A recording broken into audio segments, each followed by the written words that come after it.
So moved, Madam Chair. Thank you. Is there a second? I'll second it. Thank you. Sean, will you call the roll, please? Commissioner Aaron's, Yes. Commissioner Gibbon, Yes. Commissioner Schmidt, Yes. Commissioner Landine. Yes.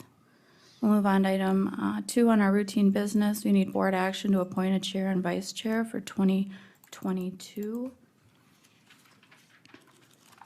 Madam Chair, Commissioner? I realize that our customary process has always been that we automatically move the commissioners through. But I've done some research, and this is not meant to affront anybody or speak negative of anybody about the whole thing. But I'm checking, and I found that of our southeast district, the other 5 counties all elect their person at large. I mean, they just have a nomination and they vote on it, much like it isn't a process. So I thought, okay, is that something that we ever want to look at or try?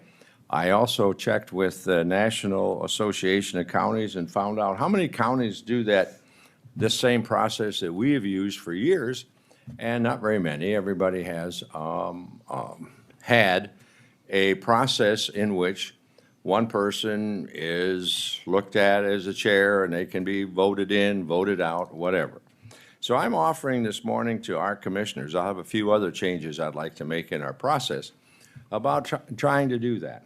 And I looked over this past year, and having run a nonprofit board for about 25 years, when you get a person who does a good job as a chair, you usually give them another opportunity to perform for another year. We made that mandatory that they had a 2-year term. So having said that, I'm offering this idea, and you can throw it out. This is not meant to affront any commissioners. Please understand that. I'm just looking at the process that we use, and I think our past chair has done a very good job in some very difficult periods of time. And as we're moving into this new, we're looking at some major projects for our county. So therefore, commissioners, I would offer that, I would motion that we would keep our current chair at least for one more year to get us through this entire process as we're working through. So that would be my motion to give Commissioner Landine one more year as chair. And you can say you don't like it, what's wrong with what we have, you can do anything, I don't take affront, but I'm just offering that for my motion this morning. Thank you for that, Commissioner Schmidt. Is there a second? I'll second for discussion. Thank you. Any further discussion? If not, Sean, I will you would call like the to add- roll? I guess I'd like to add, Go ahead.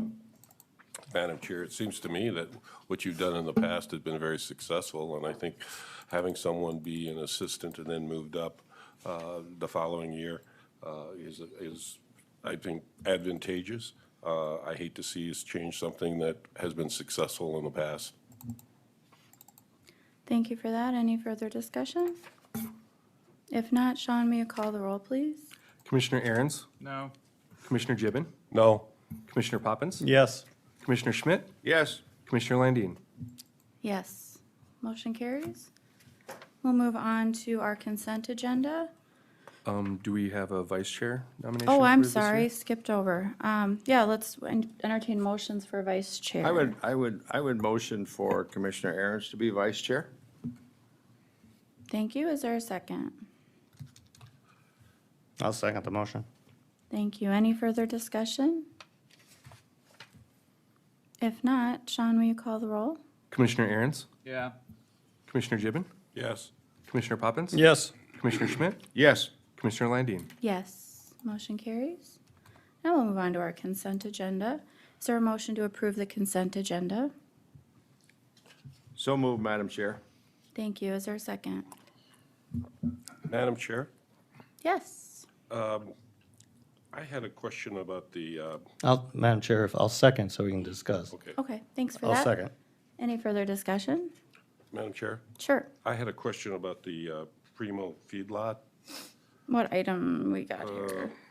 That is under reports, correct? Oh, that's prior to the consent agenda, but Oh, okay. go, what's your question, Well, Commissioner? I just wanted some clarification there, if it met county standards or state standards or both or neither, or why we were getting this now. It's procedural. They're required to give us notices. It doesn't require us to act on anything. It's just they're required to notify us of their programs or their operations, so, Yeah, I the can notice be is from the corrected. state. yeah, so. Yeah, I saw that. Yeah. Okay, all right, thank you. Thank you. I've got a motion and a second for the consent agenda. Sean, will you call the roll? Commissioner Aaron's, Yes. Commissioner Gibbon, Yes, Commissioner Poppins, Yes. Commissioner Schmidt, Yes. Commissioner Landine. Yes.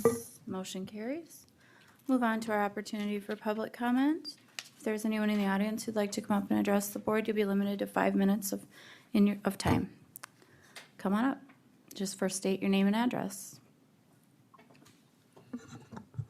David Tuntlin, 28947 474th Avenue, Beersherd, South Dakota.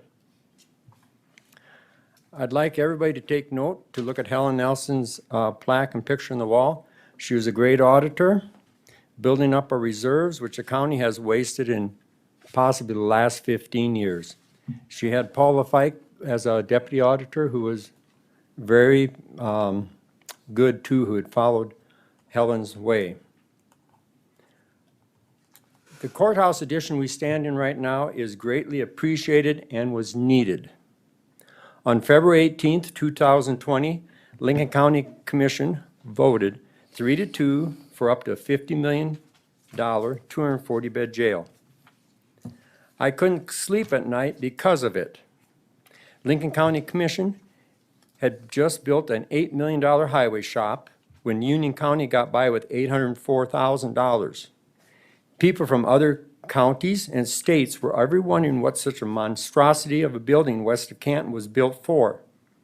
Pennington County, well over a $100 million budget, has an $8 million highway shop and quite a few more miles they have to maintain. Compared to Lincoln County's budget of whatever it was, right around 20, fewer miles of road, but it was excessive spending. It's going to break us again. Lincoln County taxpayers really have to, we're complaining greatly about this highway shop, and then you were going to face us with a 240-bed jail up to $50 million. Back to this $50 million, 240-bed jail, excessive spending again. I had Attorney Vince Fallander of Minneapolis write the commission a letter telling them they needed over 60% vote to burden the taxpayer with this jail. Excuse me, I gotta get a packet.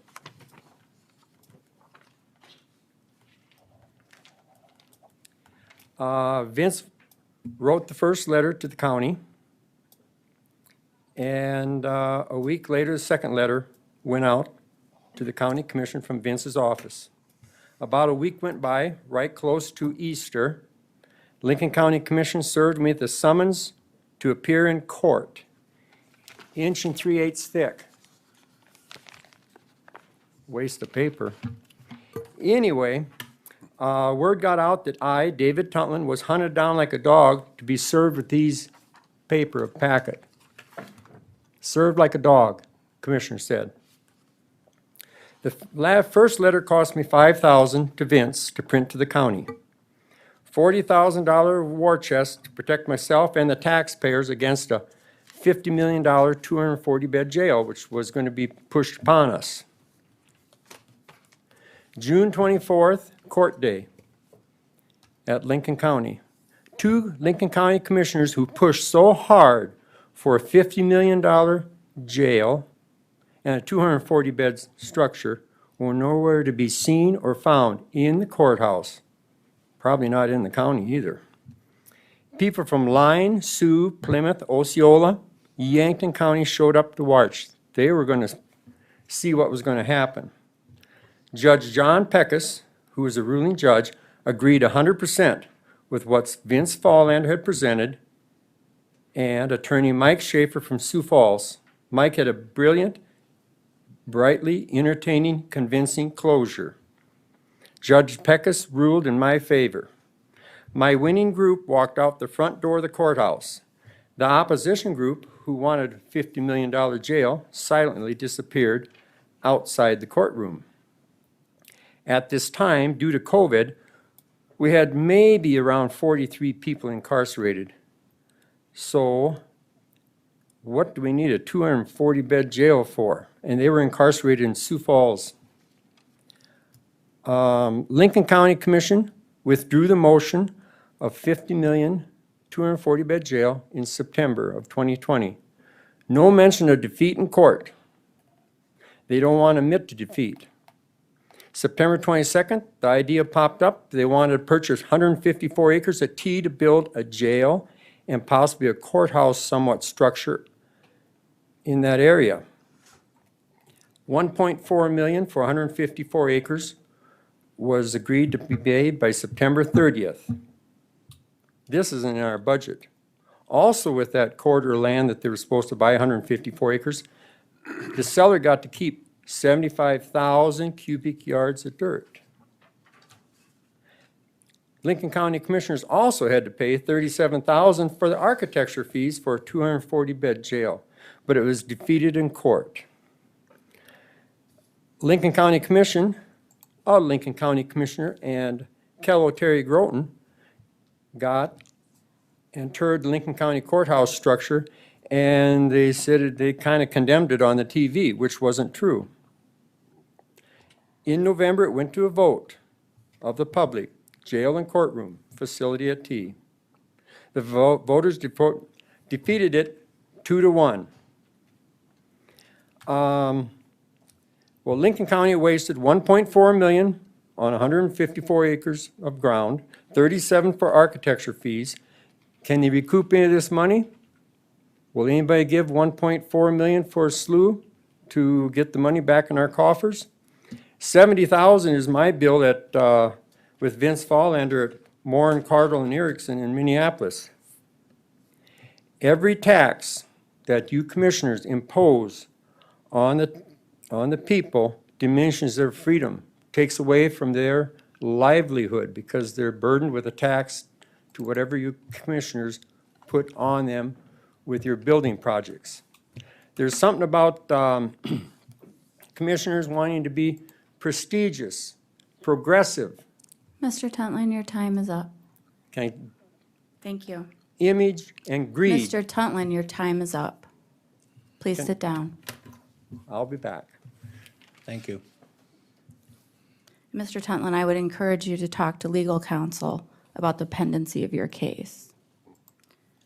All right, we'll move on to any further action or discussion on public comment.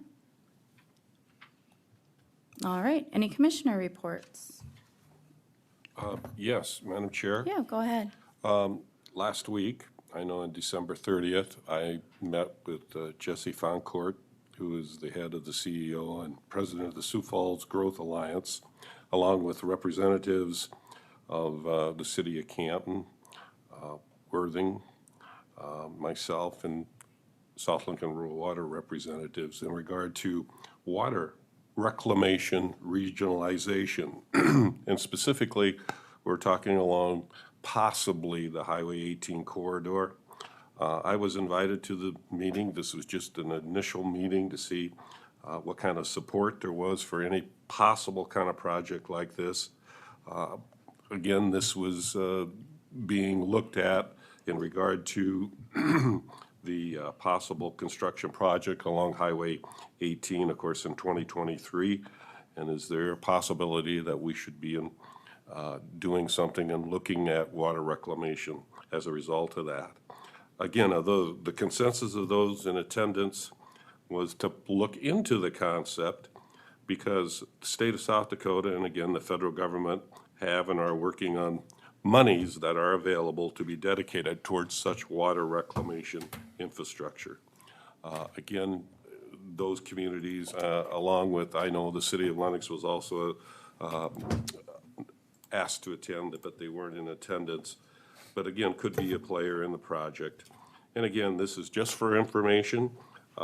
Jesse will look into the matter as far as more of the money that might be available, or if this is even possible.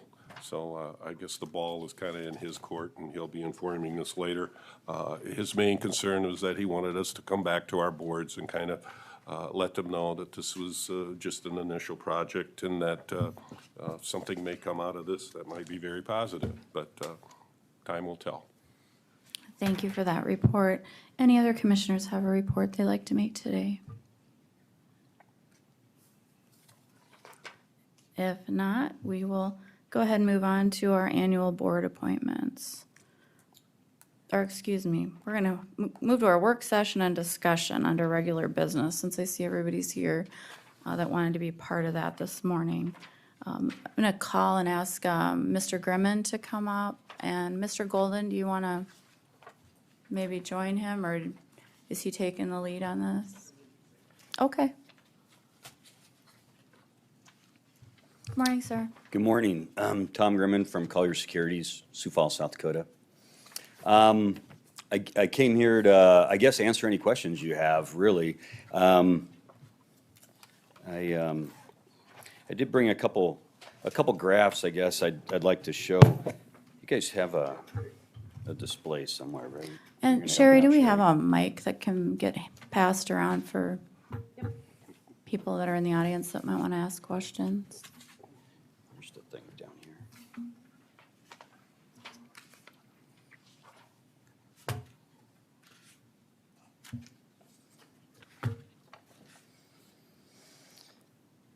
So I've been down here a couple times, and I usually bring the graph down to show where interest rates are at. And with the talk of the Fed, taking action, 6 months ago, the Fed wasn't going to act until 2023 at the earliest. And then, I don't know, sometime in August, they upped that to one action in 2022. And then by the end of the year, now they're talking 3 actions in 2022. So that's changed dramatically, and of course, a lot of us have felt inflation, so that's going on, and one of the reasons why they've probably changed their decision to act in 2022. So anyway, to get to the graph, normally I come in with just the what would be the green line, what they call the bond buyer weekly GO index, the 20 bond. And then I also layered in what the 10-year Treasury is, and they kind of mirror each other there, especially for the last 10, 12 years. But I also I layered in the Fed funds rate, and that's kind of the reddish graph. And as you can see, basically, it doesn't hold perfect, but as the Fed starts to increase interest rates, tend to follow along. The 10-year Treasury does. Can you explain that a little more detail? I'm not making any sense out of this. What is red? What is blue? What is green? Well, there's a legend what at the is it? top, but the red is the Fed funds rate. Again, it's just for information that as the Fed starts to move, interest rates start to move. So tell me, what does this mean?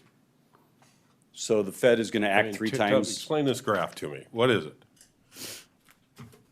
I think I just did. Well, I didn't understand it, and I don't think people in this room understood it. So explain it to me. It looks like somebody with a crayon went up and down here. So explain it. Well, it's a graph of the 10-year Treasury, okay? It's a graph of the Fed funds rate, and it's a graph of the bond buyer weekly, which is a municipal yield curve, all right, for the back to 1993. Does that make sense? Both of them layered on top of each other. The intent of the graph, the overview, is to see how the red line, which is the Fed funds rate, moves as that line moves with Fed action.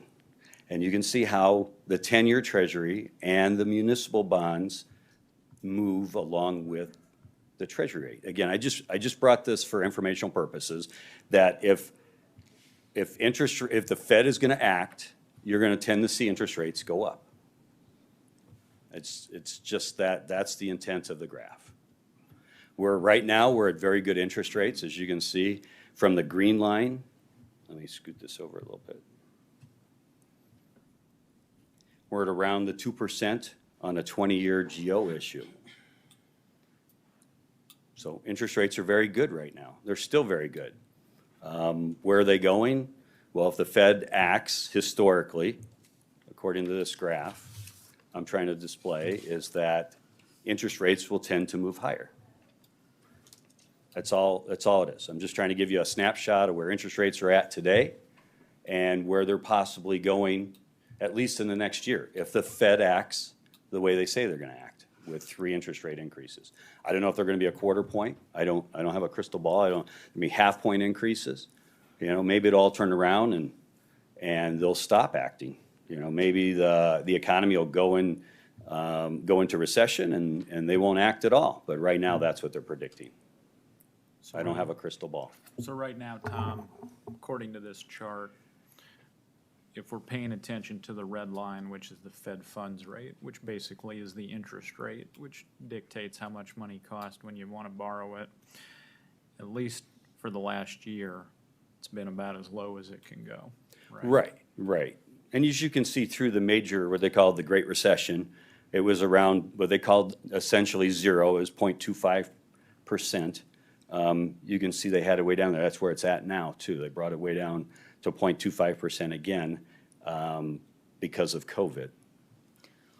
So if we, on the courthouse, if we were to consider bonding for it, you think we'd be around that 2% interest rate? Well, right now, and again, I'm not here to drive the as I would call the tail shouldn't wag the dog. The project, whenever you're talking project, the project should take priority. But there's always questions about, well, it's a good time to be in the market though, isn't it? And of course, this shows that it is a good time to be in the market historically. So it's, you know, just brought it for informational purposes so you kind of see where interest rates are at. Everybody always seems to want to know where interest rates are at. So that's the point of the graph. So, Tom, if the Fed reacts to inflation by increasing interest rates, the cost of any building goes up as well. That's correct. Yeah. So so if inflation continues to escalate, the Feds want to kind of control the inflation, so they're going to jack up interest rates, which will limit borrowing and limit certain developments. Right. And try to hold that in check. Okay. That's correct, yeah. Yeah. Rising interest, they'll raise interest rates. Historically, they raise interest rates to try and control the cheap money that's out there, to lower the amount of inflation, you know, how much spending's going on. You know, Tom, if you look at the stair steps, I call them, are they the Feds did that on an incremental basis then? The red line. Yeah, the red line is way controlled. on the right-hand side of the graph, you know, you got the stair step. Right. So is that the way Feds work, by a quarter point, half point, or whatever it is they go up? Typically, Yeah. yeah. And then how fast they increase is really what goes on in those discussions behind closed doors, and why everyone keys on the minutes from the Fed meetings and what they're discussing.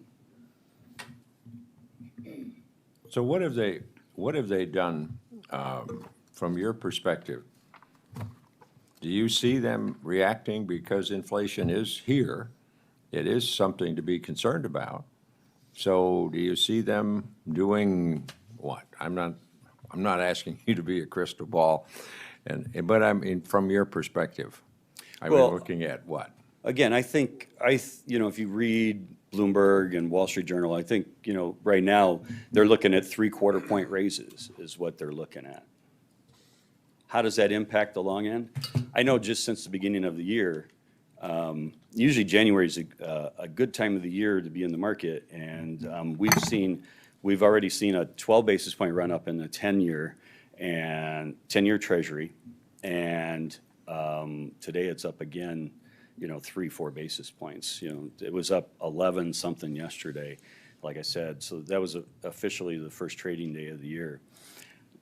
Is that an indication of how the rest of the year is going to go? I don't know. But as you can see from the green line, which is really the bond buyer, the muni rate that you would be pricing against in any kind of bond issue, you can see that historically rates have been above the 2%, around above 3% actually. So right now we're still at about 100 basis points below where what someone might consider average. So I mean the market's still very good. I'm just trying to report that the interest rates are probably going to go up. They've already gone up. The 10-year Treasury. Why do I talk about the 10-year Treasury? Because the 10-year Treasury is also where your mortgages are figured from. Your interest rate on your mortgage rates are figured from the 10-year Treasury rate.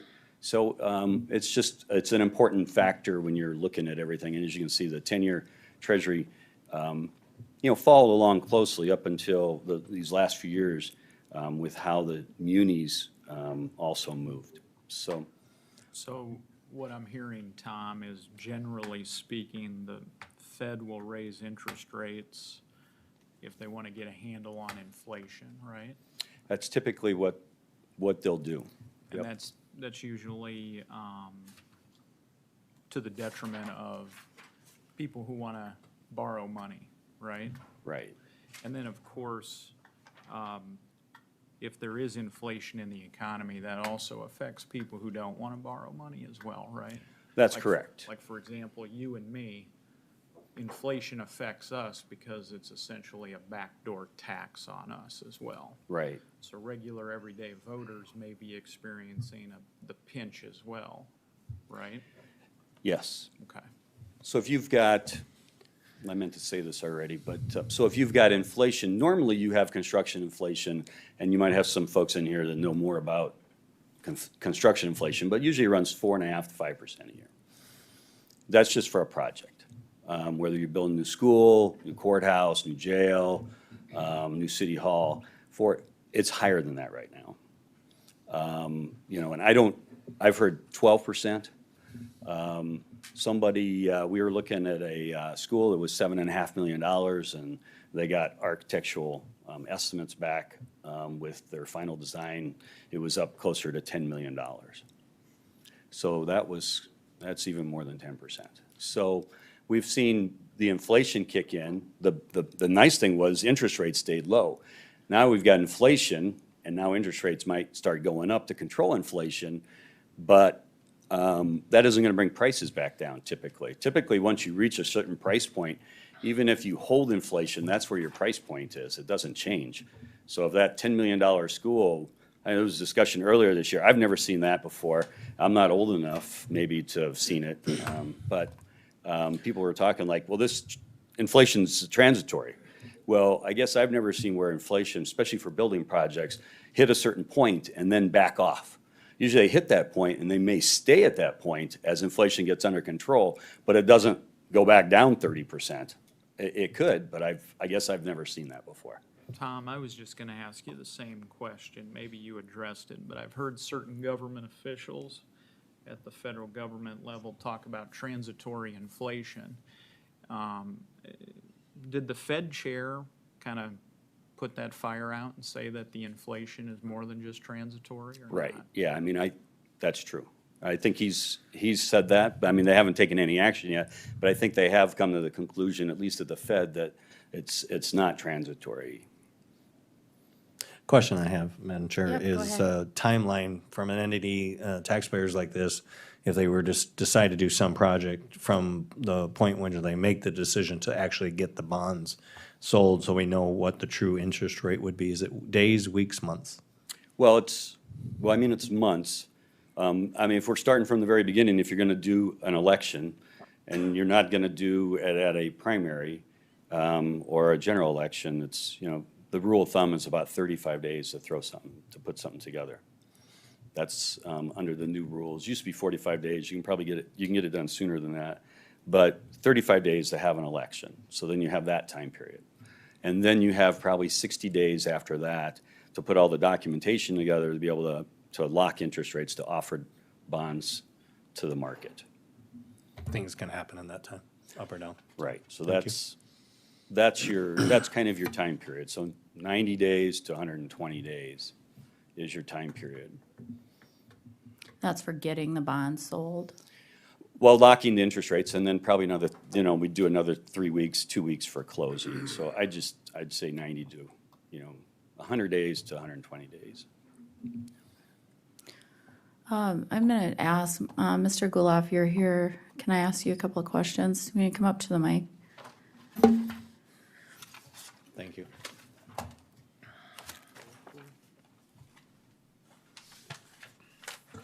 You're not off the hot seat yet, but what, the construction inflation rates right now, we're at what? You presented that last week. We've been measuring this for the last 2 years pretty carefully. Right now, we are seeing construction inflation rates are running 12% a year on the kind of projects that we're talking here, justice, county government kind of projects. And currently, the contractors that we work with in probably 10 states are all saying it's a 1% a month kind of number, Sure. so. I know we had, at the presentation last week that was given by Mr. Walsh, it looks like this inflation, construction inflation and project costs were going up at a rate of about $60,000 a week, $260,000 a month. Was that accurate Yeah. analysis I think of that's those a pretty numbers? accurate analysis, based on the kind of project you're talking about and the size of it. How would you foresee a drop in, or an increase in interest rates affecting those inflation costs, if you're even qualified to speak to that? I don't know. I've been doing this since I was a registered architect in 1974, so I've been doing this a long time. And I remember back in those days, a building would cost $20 a square foot. I've never seen a retrograde situation where construction costs go down. They may, topically in certain geographies, they may go down a little bit, but in some cases, that's a seasonal thing. The market's full. If you go try to hire labor today in any industry, the market's full. And one of the things that is happening in the construction industry is that even the incidental pricing of various kinds of products, plywood, steel, concrete, they're all going up. And they're not leveling out. I don't see, we have one project that we signed a contract on a year ago, and they decided to hire us to do the drawings. It's a jail, 200-bed county jail. Decided to hire us and put the drawings on the shelf, and we'll wait for the prices to go down. They haven't gone down. When we put the drawings on the shelf, the project was $25 million. Today, that same project's $29 million. And, the drawings are done. They're waiting on the shelf, but it's just not happening. I do not believe, based on any of the historical trends that I know of, that construction costs will go down. I just don't see it. Will it go up? Will they continue to go up at a percent a month? I hope not. But there's nothing right now that I see that would indicate that they're not going to be that way for a while, next year or so.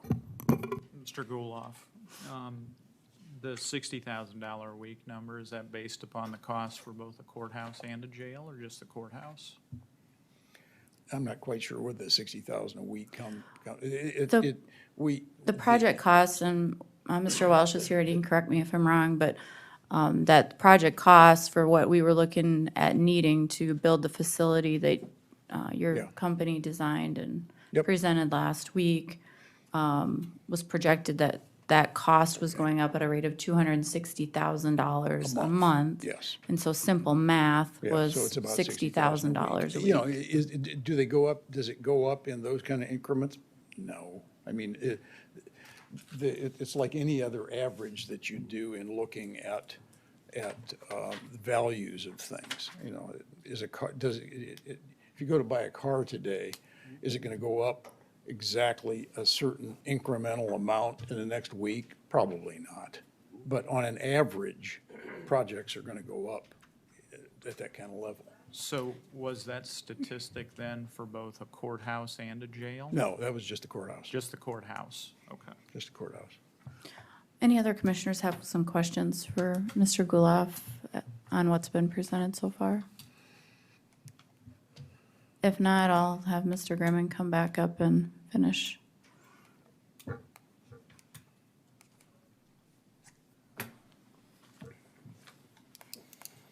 Well, that's really just kind of where interest rates are at is what I had. If you want to, talk specific dollar amounts, we could do that too.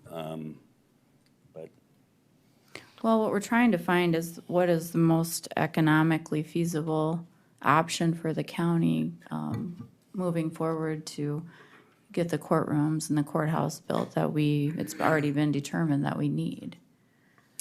right, so I mean, you have two options. Again, I'll recover this again for the public and for you folks. So you have two options. You can do general obligation bonds. I talked about the vote a second ago.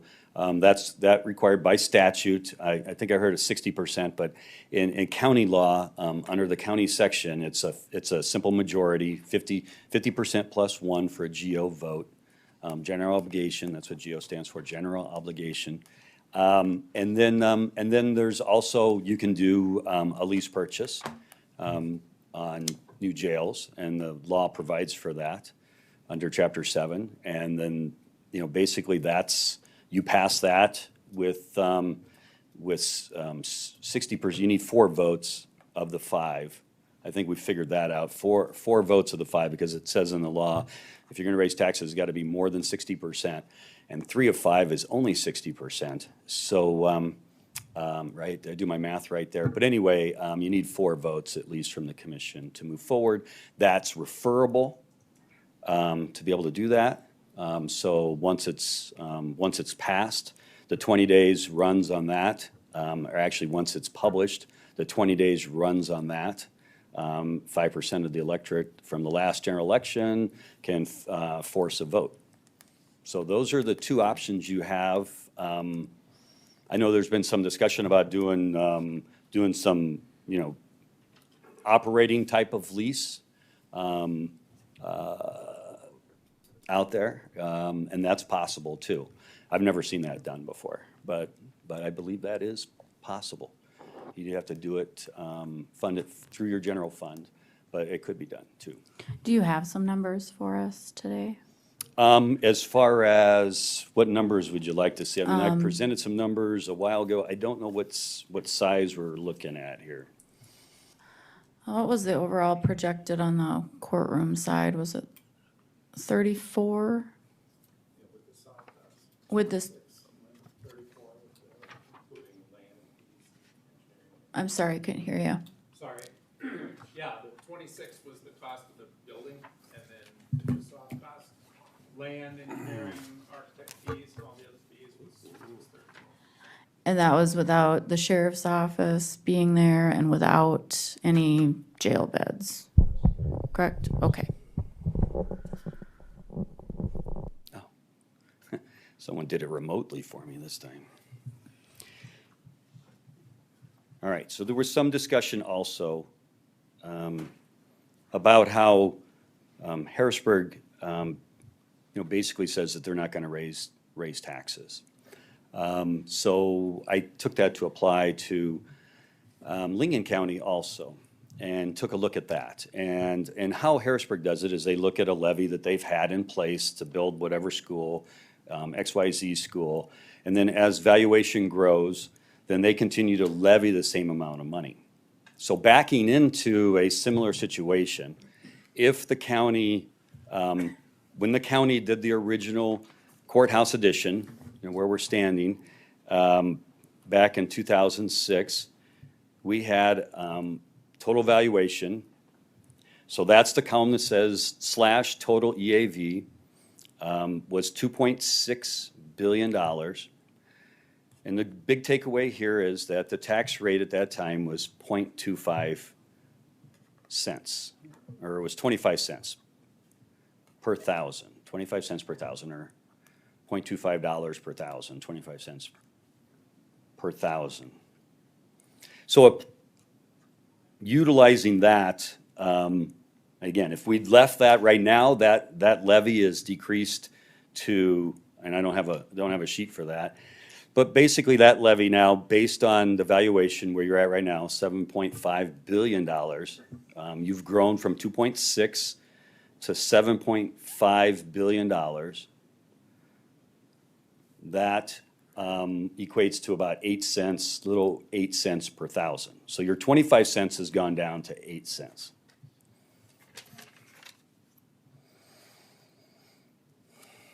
It's gone down to 8 cents or by 8 cents? It's gone down to 8 cents. So Okay. it's gone down 17, basically 17 cents. And that's due to growth, Tom, correct? Yes, it's through the growth. Your assessment. Right, yep, through the growth, especially up by, obviously by 57th Street and the Sioux Falls growth Yeah. and everything that's happened from 57th Street south that's in Lincoln County. So, So Tom, just a minute, our tax rate in 2007 was 0.2647 something, and our tax rate now is projected at 22 is 2.5130, correct? So actually, it's gone down? right, and I'll defer to Sherry what the exact number is, but just simple math, if you look at, it's $665,000 and divide that by 7.5 billion, multiply by 1,000, you get what it is. And that's about 8 cents, a little over 8 cents. So I ran some numbers based on that. The difference there for that 8 cents, 8.5 cents,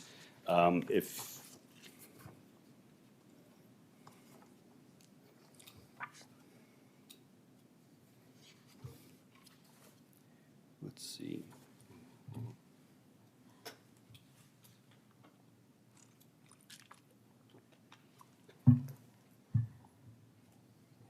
I don't want to do that one.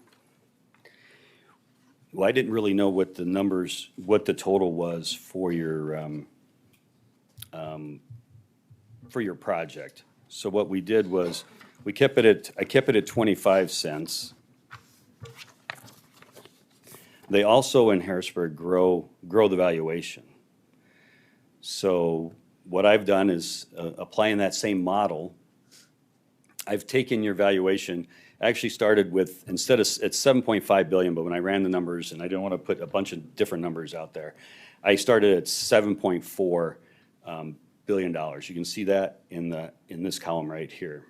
Again, same total EAV, 7.44. That was the number I started with. And then I grew it, just like Harrisburg does. I grew it out at 4%, and then 2% after that for a couple years. Anyway, what I did was I tried to back into a number that brought us back up to the 25 cents per thousand, which was what the original levy was for the courthouse edition.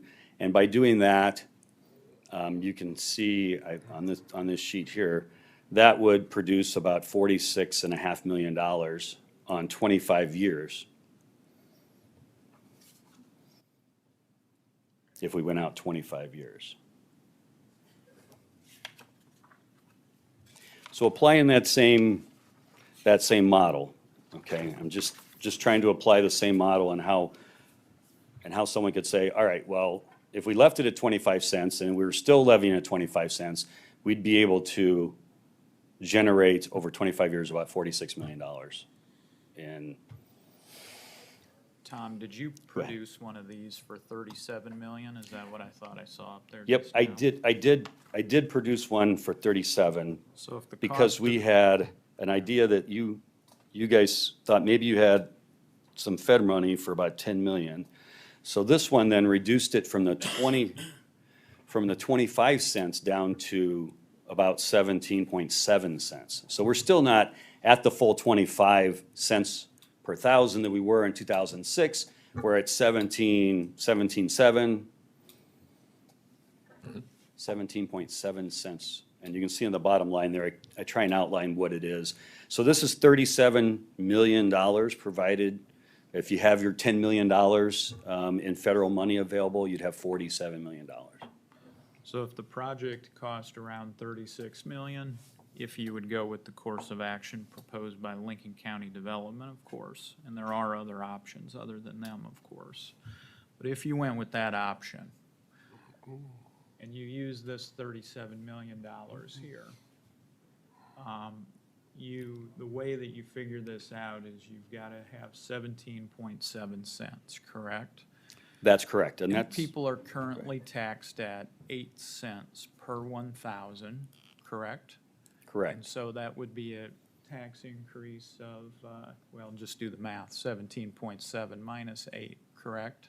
Right, So their property taxes would rise by, 9.7 cents. Am I doing my math correct Right. there?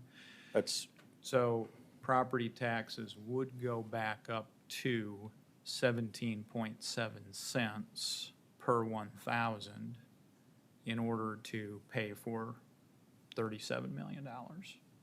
that's correct. Okay, You've got the numbers right. okay. When do the other bonds, when are they done? Will those drop off? They're done So- in 2026, correct? Right. So the existing bonds are, that column there is the annex bonds, the original 25 cents. And you can see the existing bonds now, because of some refinancing, we're down below 665,000. But I'm just using that as the baseline. That's, actually, I was using 650 to figure my numbers, again, because it's nice, round, even numbers. But we're actually below that now because we've refinanced. We're down to around $620,000. We're actually 45,000 below where we were at originally. So we've actually reduced it through refinancing by another 45,000, not just through increased valuation.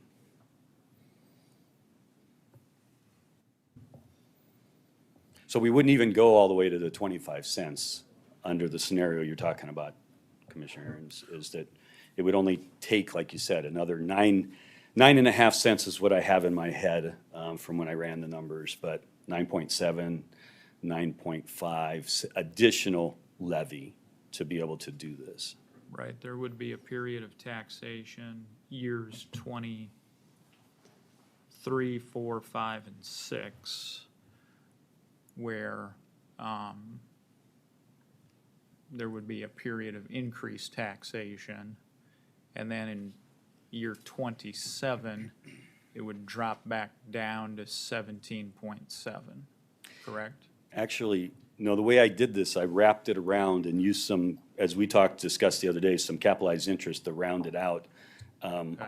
So really, your increase is the 9.5 cents, 9.7 cents. And that is your increase throughout this whole scenario. When the old bonds come off, the old courthouse bonds come off, then the debt service on the new bonds then increase to the 17 cents. Right now, it wouldn't be a total of 17 cents because we're adding in, if you look at the existing bonds column, we're actually adding that in to get to the 17. So once that gets paid off, then your debt service actually increases. You can see that it's about 1.3 million through 26, and then it jumps up to 1.6 because it takes into account that debt service that's coming off. So your total increase, there's not an additional increase, I guess is what I'm getting at, an additional increase.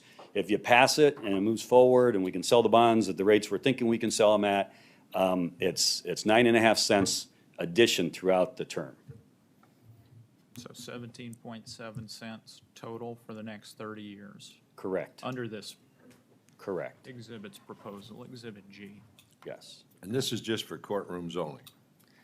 Well, this is for this dollar amount. Just the dollar amount, Right, whatever so- you can get for that right, amount of money, Right. It wasn't presented to me exactly what we were talking about, jail, courtrooms, a combination. It was just a dollar amount we discussed. Okay. But again, that will change with growth, that percentage or mill levy, because that's not factored in. That's a constant at that date, so.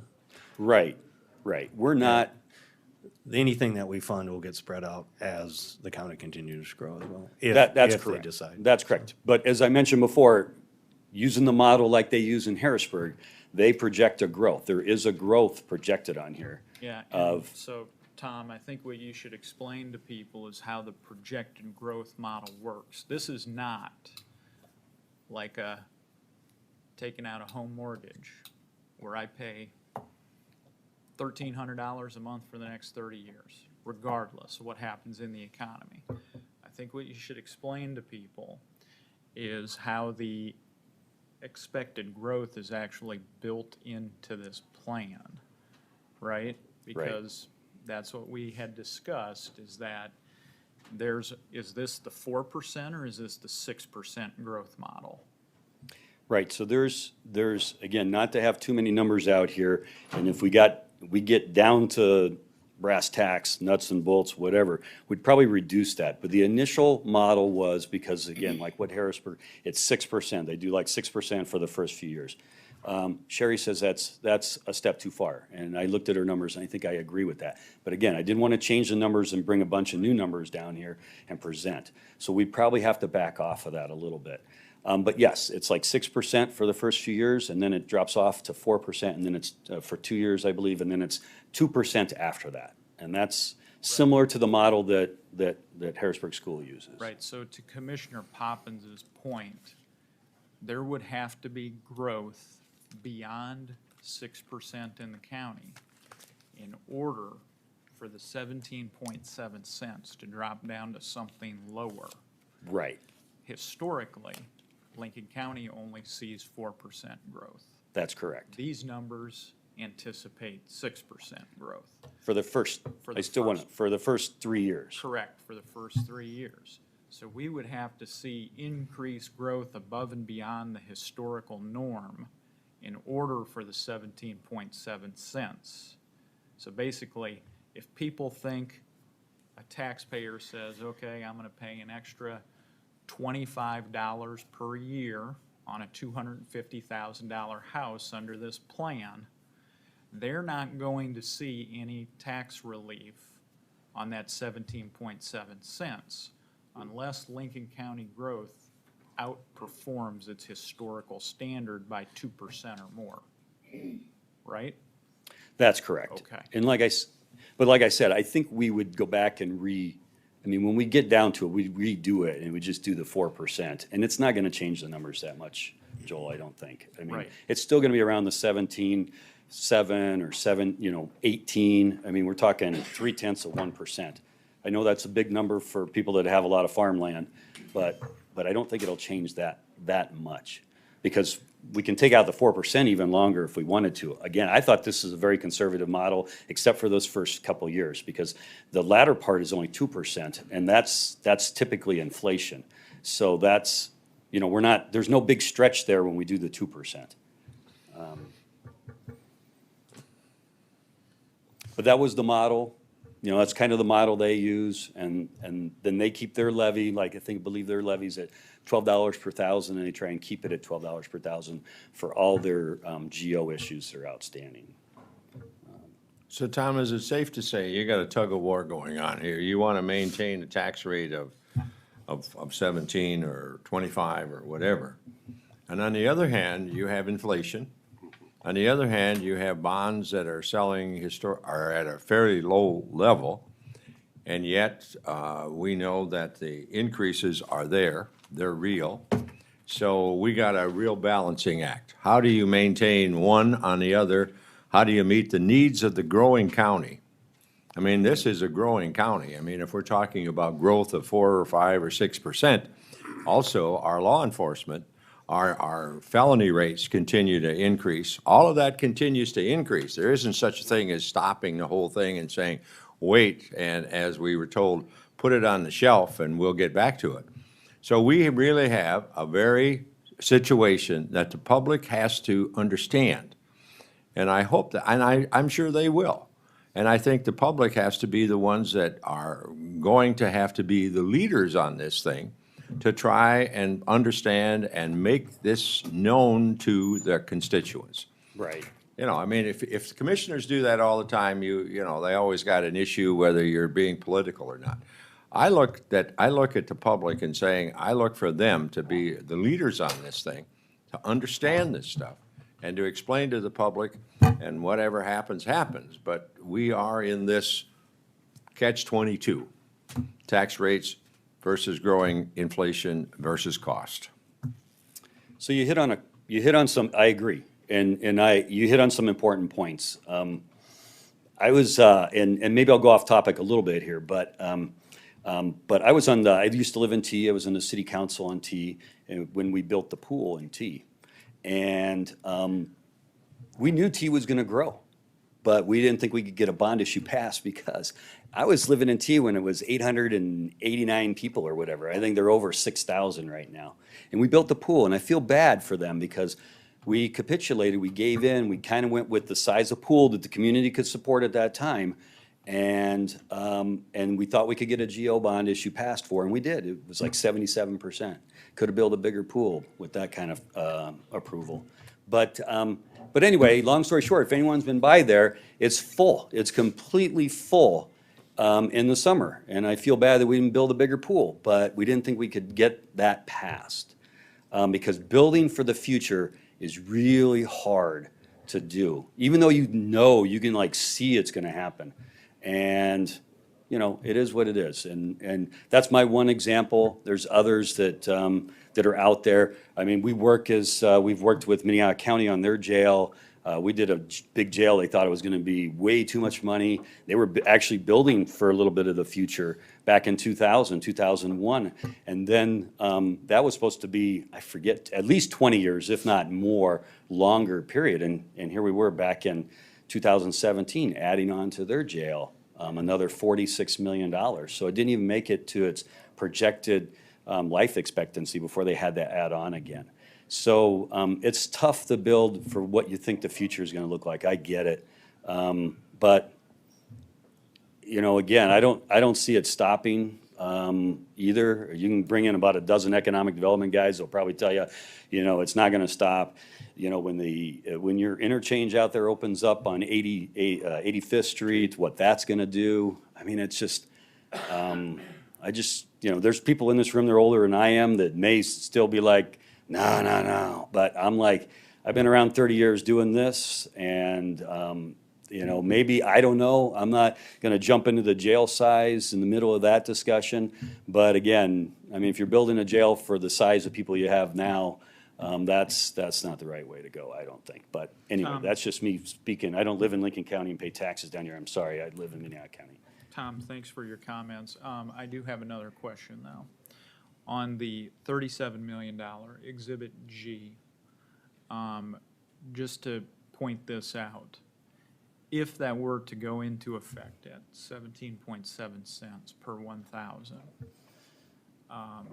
that is approximately $25 per year on a $250,000 house, correct? Or is my math mistaken? Well, we're thinking, yeah, I didn't do the math on that, but if 25 times, you know, times 9.5, well, if we just take it right to 10 cents, you're right. So we take it right to 10 cents, let's do easy math here. If we take it right to 10 cents, a 10 cents increase, it's, you know, and 250,000, that's $25 a year on a $250,000 house. Okay, so $25 a year increase on 250,000, $50 on $500,000. Yep. Okay. Easy math. That's rounded off, of course, right? But it's like horseshoes and hand grenades, right? Yeah, Pretty close. that's real close. Yeah.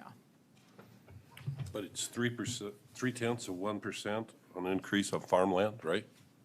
Is that what you said earlier? No, I'm sorry. So what I was saying was, if we were rounding, I've got 17.7 in here.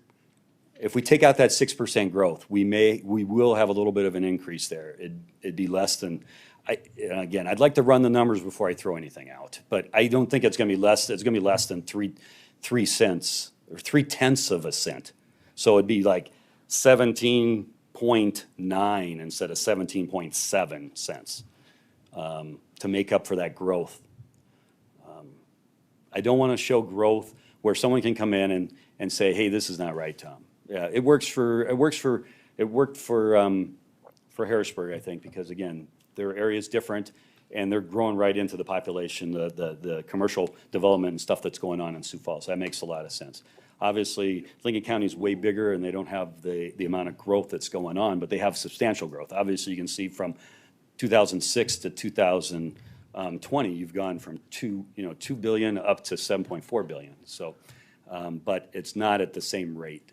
So I need to back off of that a little bit. But again, if you're looking for a number today, I mean, I really can't even give you that number today, Commissioner, because, interest rates are trending up right now. And they're still at historically low rates. I mean, they're great rates. If inflation is going up at 12% and you can finance, even if rates go up, say, a full percentage point, we go up to 3% over 25 years or 30 years, I mean, you're still better off financing at that rate than you are waiting.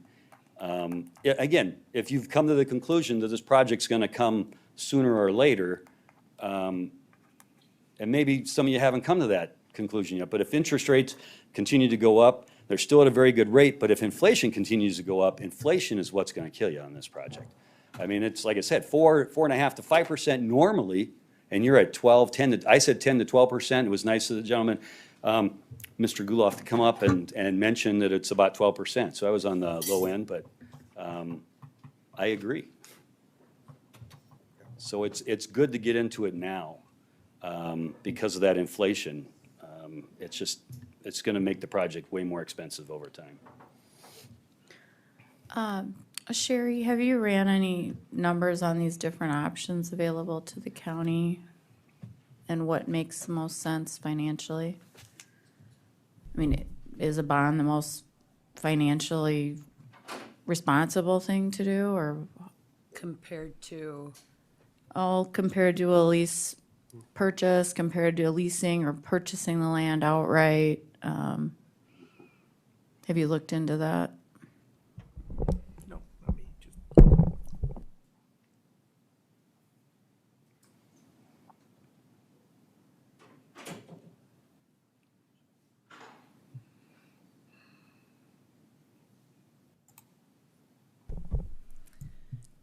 until I have solid numbers, I can't give you the answer, but with the interest rate that the bonds have, they look more favorable.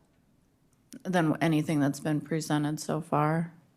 I don't think there's been anything presented solidly.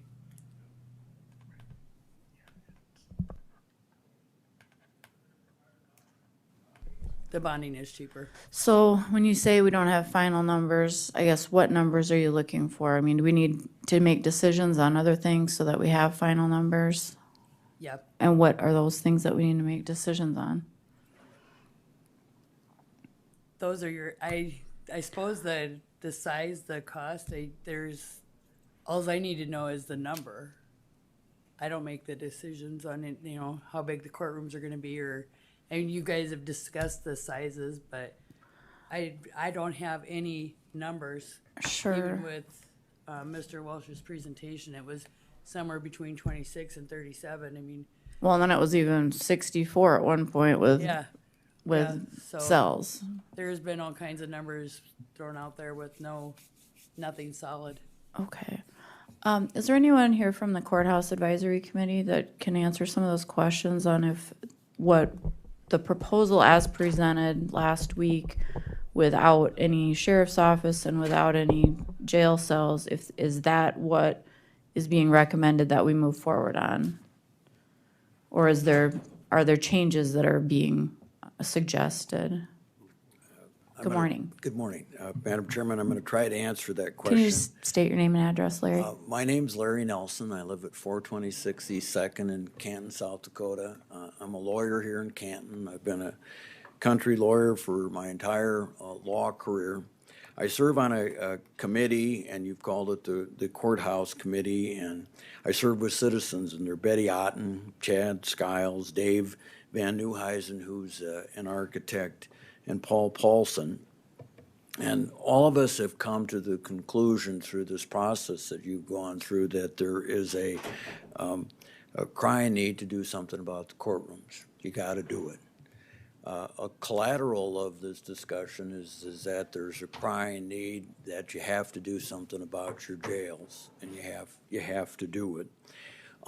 We have not come to a consensus of what you need, and I want to tell you why, and that's because we don't think you've been through the process that you need to do. One of the things on your agenda item today is consideration of hiring a project manager, and we did sit down and visit with the Tegra Group and Dick Strasberg, who is a project manager. And this is not a new concept for you folks, because you would have used this back in 2006 with the Winkles Group when you built this very building here. And so the first thing I thought about was, well, where's the Winkles Group? And they're not in business anymore. Those guys have been able to retire, but they've been replaced by the Tegra Group. And I want to tell you some of the projects Tegra has been involved in. They did the Sioux Falls Denny Sanford Premier Center, the City of Sioux Falls Administration Building, the Minnehaha County Jail expansion. They're working right now on the Minnehaha County Juvenile Detention Center. They did the City of Rapid City Monument Arena. That's to rebuild the equivalent of the Sanford Center we have in Sioux Falls. And then on the private side, the Black Hills Energy corporate headquarters. In visiting with them, they told us their job is to sit down with all you folks in the government and help you figure out what it is that you actually need. And ask the tough questions and have you guys all come to a consensus. They're also supposed to help build a consensus among, all of us here, the citizens, the folks that are going to pay for it. And once you get that consensus, to keep everybody on the page and to get the project done in the most expeditious manner and the most financially fiscal manner. And as part of that process, we discussed, is this thing something that should we do a lease, or should we be doing it? And that's your financing question through bonds. And he said, well, that's part of our job, is to sit down and discuss with you and show you the numbers so you can make a decision on what makes the most sense. As it relates to a jail, we believe that a regional jail is something that you should consider, and you should still explore that. And we have an interest in South Dakota contractors doing this work, and South Dakota people doing this project. I don't know if that answers your project or not. What I want to impress on you is that we believe it is important that you get a project manager to represent you. And you think we need to do that before deciding on the bond issue? Is that the consensus of the committee? I think your project manager is going to sit down and show you, this is what it's going to cost you if you lease, this is what it's going to cost you if you bond. And I think you need to have that explored by somebody that doesn't have any skin in the game, is the short version. He represents you. He's not selling a lease project, and he's not selling a bond project. And I know we had some discussion, and I'll open it up for discussion amongst the commission on that issue. Is this project manager, is that something that we would want to do an RFP for, or do we want to hire professional services for that? If it's something we're going to do. You're asking for an opinion, Madam Chair? Well, yeah, I mean, Well, I think that, $60,000 a week this is costing us on average, just sitting here twiddling our thumbs. Let's get off the pot and move. I agree with Mr. Nelson on the qualifications of the individual that we're talking about here. I mean, how do you find somebody that's had multi-million-dollar projects from the Sanford Center to jails to working with government? I mean, I don't know that when you have somebody staring you in the face that's fully qualified, I would say get a hold of them, talk to them, and engage them. Does our auditor have that information? Do you know? Do you have the information about this particular project manager?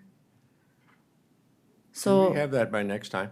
I was gonna say, would there be a chance, I'm not gonna be here on the 11th, and I don't need to be here, I can listen in if I need to have that person, if they're available, come in on the 11th and give us a pitch. Did you have any other questions?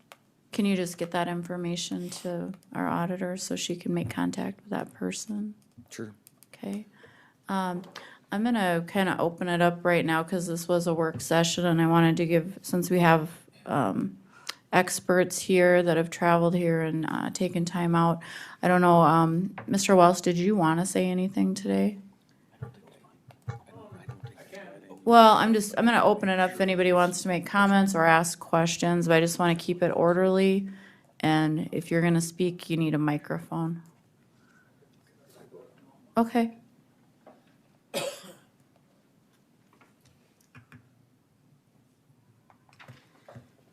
So just a little bit about us. I'm just going to speak off the cuff here. I got involved in this project. Obviously, when I got involved, I was of the understanding the decision had already been made that Lincoln County needed a courthouse. I really was never, I knew it started, or there was talk about a jail project and those kind of things. But much to the guy who spoke first, I really was not involved in anything at whatever point that stuff went on. I look at it, and I'll just kind of speak, obviously I'm biased if we end up building this and leasing it or whatever, but I've made it very clear from the beginning that the only thing I'm looking to do is provide an option for the county. So there's no feelings hurt here if the county goes a different way. We've discussed it ourselves. As far as what the best thing to do is for us as well. When I look at numbers, I think for the most part, the information that's been presented today is pretty accurate, whether you talk about the cost and increase and 1% a month that things go up. If the county can afford it, if you can't afford it. I told you last week, I put in my presentation that suggested the county get a project manager. I put in my presentation the costs, and as a resident of Lincoln County, my feeling on it is this. I know that Commissioner Ahrens was talking about, well, taxes going up and everyone dealing with inflation. There's always different ways to look at things. I don't dispute that as a taxpayer myself. But on the other hand, I look at how fast it's going up. And in my mind, I'm under the impression that this is something that has to be done. So my point was, if it has to be done and it's costing money to wait, then why are we waiting? That's the thing. Whether it moves with me or not, I think people tend to, the more I get involved with this, that I have some vested interest, and I guess I'm biased, but it's not the biggest deal in the world to me to do this project. When we approached the county, it was literally, I believe it said, if we have an option that the county likes, we're willing to work with the county. That's where I stood on this. I want this to be a good thing for Lincoln County. We want Lincoln County to benefit from this. If I felt otherwise, I wouldn't want any part of it. I feel pretty strongly about that. So I also view it as this. I'm a very conservative guy.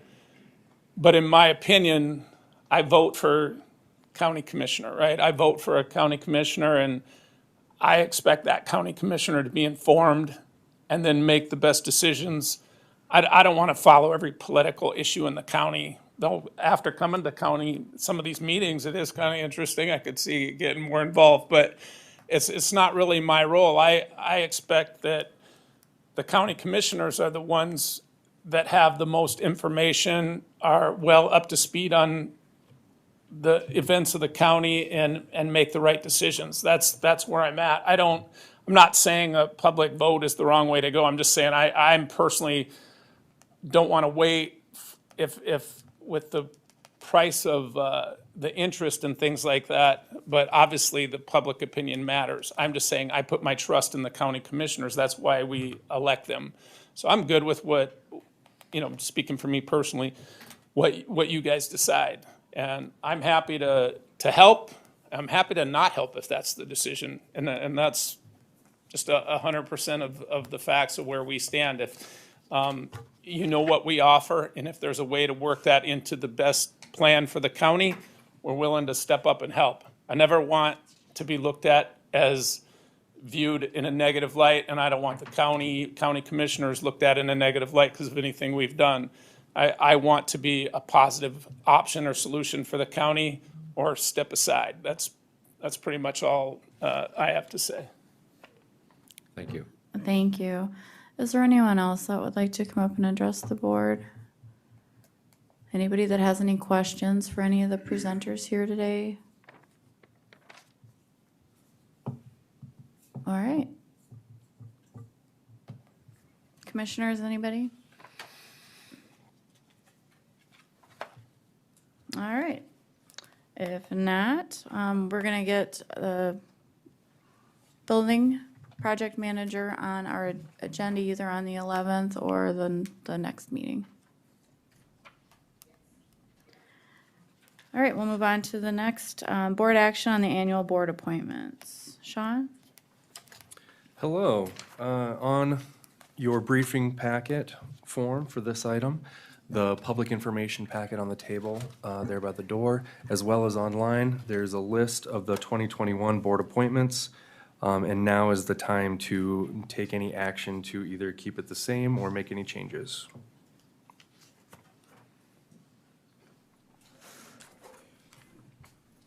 Board members? Madam Chair, is Yeah. there any board member that wants to change their responsibilities? Commissioner Aaron's, do you want to change any of yours? No, I'm happy.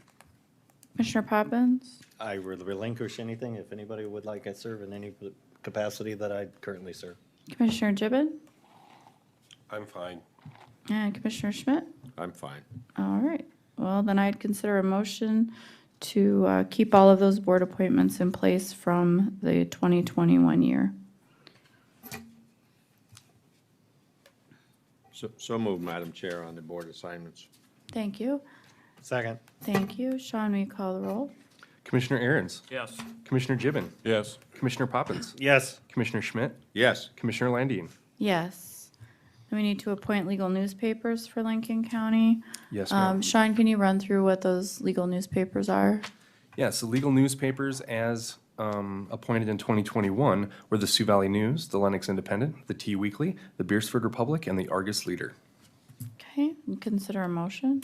Madam Chair. Yep, I have go a ahead. question. The Beersford Republic, was that the newspaper that we had issues with for clarification? I would like us to, because of the conflict, it costs the taxpayers money because of their inability, unfortunately, to meet our requirements for notification. I would like us to at least discuss or remove that paper as a legal newspaper. Sherry, on the Beersford Republic, did they charge us when there was a mess up and they didn't get it published in time? Or what did it cost us more, if anything? They didn't charge us, but the other papers did, and then we had to re-advertise in all of them again. And what discussions, if any, of you had with them about correcting the problem so it doesn't happen anymore? We've had discussions, few of them. When was the last time that there was an issue with it? Do you want me to speak to this? Yep. Okay. Yep, go ahead. So the first time that this occurred, they asked us to specify the exact date for publication, so we did that. The next time that we reached out to them asking for something different was pretty recently, and they asked to add an additional email. One of the troubles was getting in contact with the individuals themselves, so if there was an issue, I wouldn't be able to reach out to them sometimes for days. And as of now, we haven't had an opportunity to test that new method, but we have done everything we can so far to help accommodate. Commissioner Poppins, we've experienced that. But on the other hand, there are lots of individuals that live in the southern part of our county, right next to Beersford, that probably utilize that particular paper. And I certainly don't want to deny them I have access a- to our things. Can we put them on probation for a year if we had to, or? I think we're not prohibited by advertising in the paper, but we just classifying them as a legal newspaper, not only to cost the taxpayers to re-advertise, also infringes on individuals' rights to expedite their process, and we had a repetitive issue with them. I think that would be the probationary measure, remove them as a legal newspaper, continue to publish in their paper and see how they do. If they can meet our requirements moving forward as the timelines, that would be a good indication for the following year to place them back as a legal newspaper. So Sherry, they would get all of our advertising and knowing elections, if we're selling property, if we're putting something up. That's what I would do, is I would advertise with them, but not put them as a legal so that they're not required to advertise. So if there is a mispublication, there's no problem. That would be my motion. So they're not denied anything, Nope, we would still spend the money with them. It just Okay. wouldn't be legal. okay. Is there a second to the motion? Could you just clarify the motion, please? A motion is to still advertise with the Beersford paper, but not classify them as a legal newspaper. And then keeping the Sioux Valley News, the Lennox Independent, the T Weekly, and the Argus Leader as our official legal newspapers for the year 2022.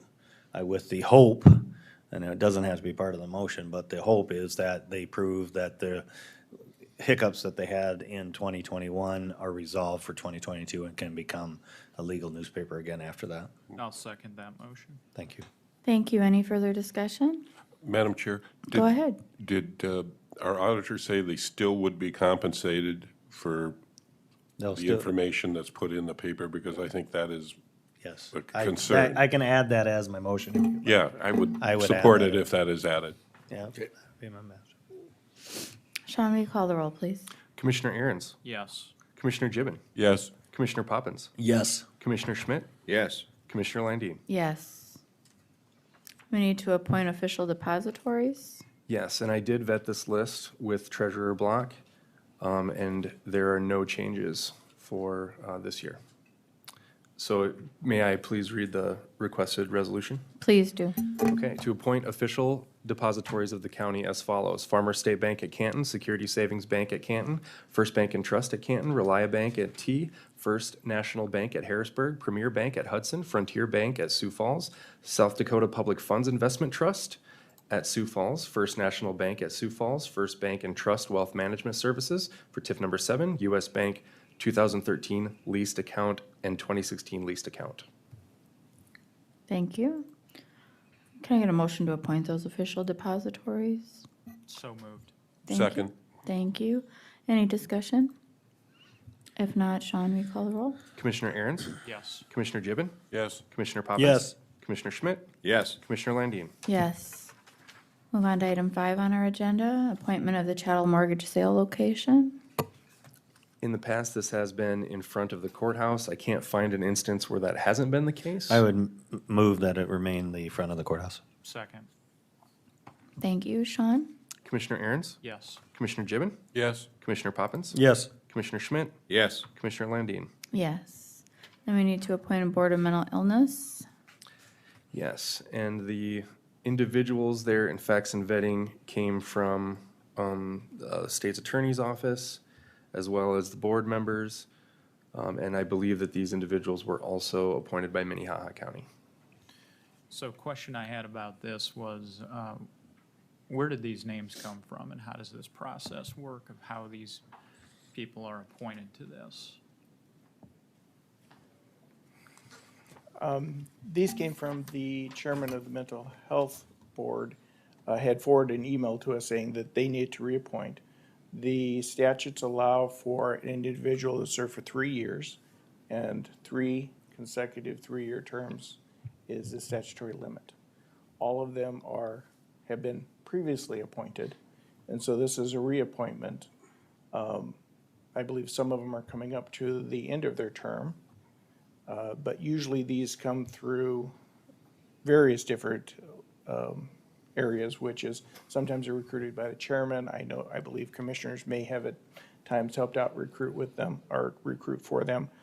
But I believe all of these at this point in time have been previous members of the board and just being reappointed. So, and I don't have a problem with that today, but when their term expires, do we advertise the position being open or not? I don't know that we have, I haven't been around for the process where we had just an open position. So I can't answer the question for you. Okay. I guess when that process comes open, it's always one of those things the commission can direct how you would like to handle it. So these people are just being reappointed. There's no new appointees on here. I don't believe there's any new appointees for Lincoln County. Okay. I would move that those listed be appointed. Second. Thank you. Sean, will you call the roll? Commissioner Aaron's, Yes. Commissioner Gibbon, Yes. Commissioner Poppins. Yes. Commissioner Schmidt, Yes. Commissioner Landine. Yes. Move on to item 7 on our agenda. Authorize county officials to attend educational conferences per SDCL 7725. Yes, this is an annual resolution that we do, per the cited statute there. The resolution reads, be it resolved that SDCL 7725 states that the Board of County Commissioners, by resolution, may authorize county officials to attend educational conferences, meetings, and conventions held and conducted within a 500-mile radius of the Lincoln County Courthouse, 104 North Main, Canton, South Dakota, for up to 3 days pertaining to the betterment and advancement of county government. Therefore, be it resolved that the County Highway Superintendent, Auditor, Treasurer, Register of Deeds, State's Attorney, Sheriff, County Assessing Officer, Planning and Zoning Director, IT Director, 911 Coordinator, Building Superintendent, Human Resources Director, GIS Director, 4-H Advisor, and their respective staff be authorized to attend conferences, meetings, and conventions for the purpose set forth in SDCL 7725, and that the mileage and necessary expenses to attend such be allowed. This resolution shall be for the fiscal year 2022. Thank you. Is there a motion? Move for approval? Thank you. Is there a second? Second. Thank you. Sean, will you call the roll? Commissioner Aaron's, Yes. Commissioner Gibbon, Yes. Commissioner Poppins. Yes. Commissioner Schmidt, Yes. Commissioner Landine. Yes. We need board action to set the fee for precinct election officials. Correct. So, this resolution goes as follows. Whereas SDCL 12, 15, 11 made it the responsibility of the county commissioners of each county to set fee for precinct election officials of all units of government in the county. Therefore, be it resolved that the fee for precinct election officials at Lincoln County be set at $175 and election superintendent at $200 for each election. Be it further resolved that pursuant to SDCL 12, 15, 7, such election officials be allowed a fixed fee for attendance at meeting called by the county auditor for instruction on election laws and the duties of the judges and clerks of election as follows: $25 compensation for election officials plus 42 cents per mile or the established county rate round trip. Be it further resolved that there will be one cell phone provided by one precinct worker per polling place, and a $20 fee will be issued for the usage of that phone for only that day.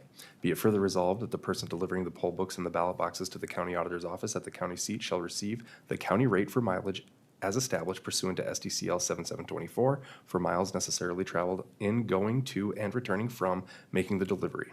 This is SDCL 121511. The county rate for mileage is 42 cents per mile. Be it further resolved that the judges, clerks, resolution board, counting board, and any other personnel deemed necessary by the county auditor for receiving ballot boxes, supplies, and for tabulating ballots be allowed $15 per hour. Be it further resolved that the absentee precinct personnel deemed necessary by the county auditor for conducting absentee precincts be allowed $15 per hour plus 42 cents per mile, or the established county rate round trip. Be it further resolved that the payment of rent for polling places be $50 per precinct, not to exceed $100 per polling place. Thank you. Is there a motion? Also move. Second.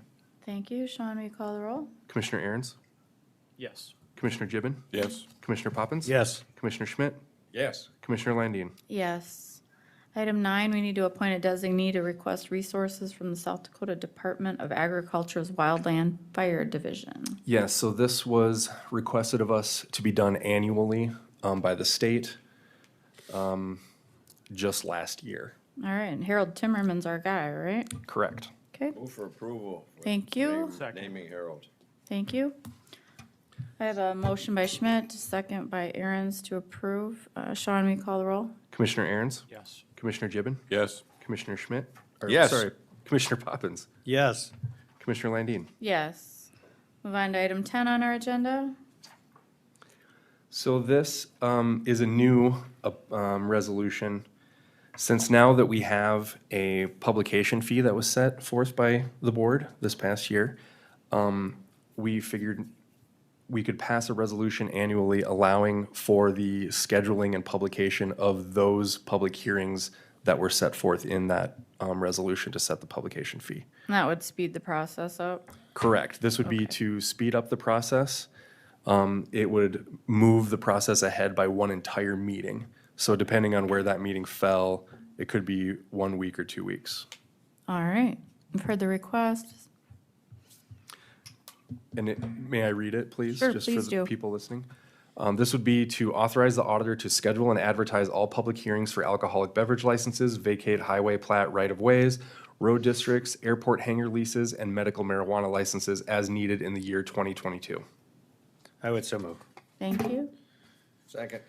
Thank you. Sean, will you call the roll? Commissioner Aaron's? Yes. Commissioner Gibbon? Yes. Commissioner Poppins? Yes. Commissioner Schmidt? Yes. Commissioner Landine? Yes. Move on to item 11. Need a motion to approve and authorize the chair and sheriff to execute the 2022 Union County Jail contract with Lincoln County. That's as simple as it is. It's just, their per diem did not change. It's $65 a day. Honestly, we didn't use them much in 2021, and I don't anticipate using them much in 2022, but it is a good option to have if we were to need them. Sure. I've heard the request. Is there a motion? Move for approval, Madam Chair. Second. Thank you. Sean, will you call the roll? Commissioner Aaron's? Yes. Commissioner Gibbon?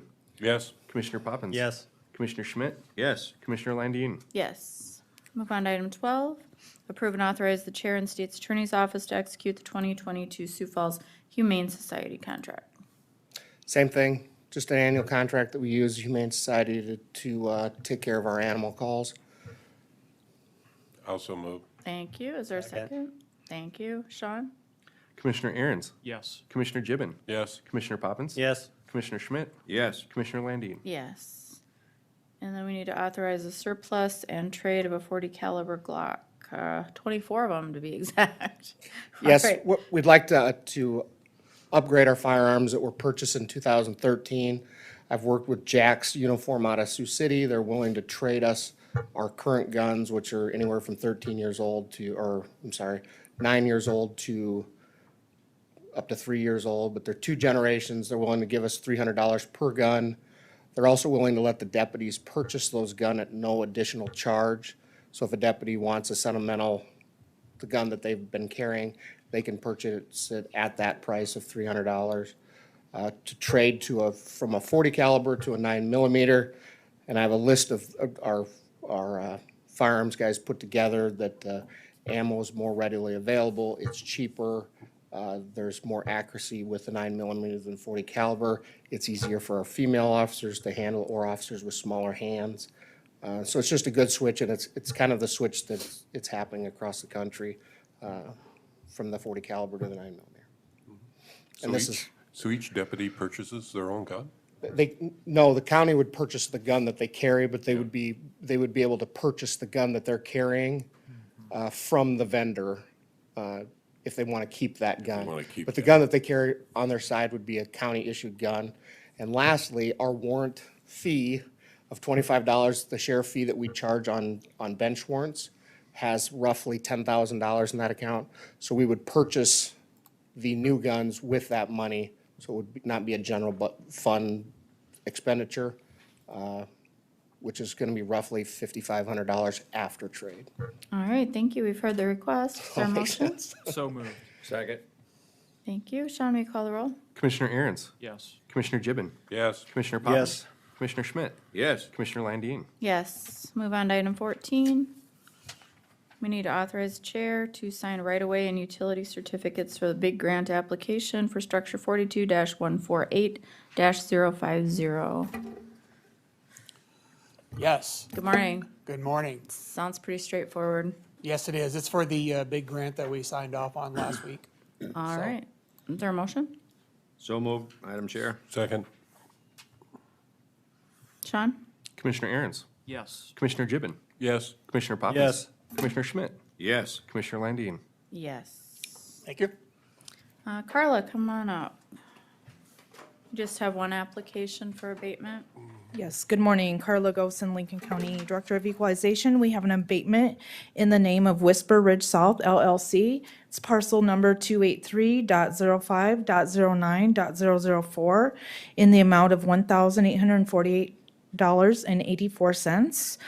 It meets the criteria for an abatement in South Dakota Codified Law 10-18-1, subsection 2. What occurred on this particular property was a building permit was issued for a clubhouse.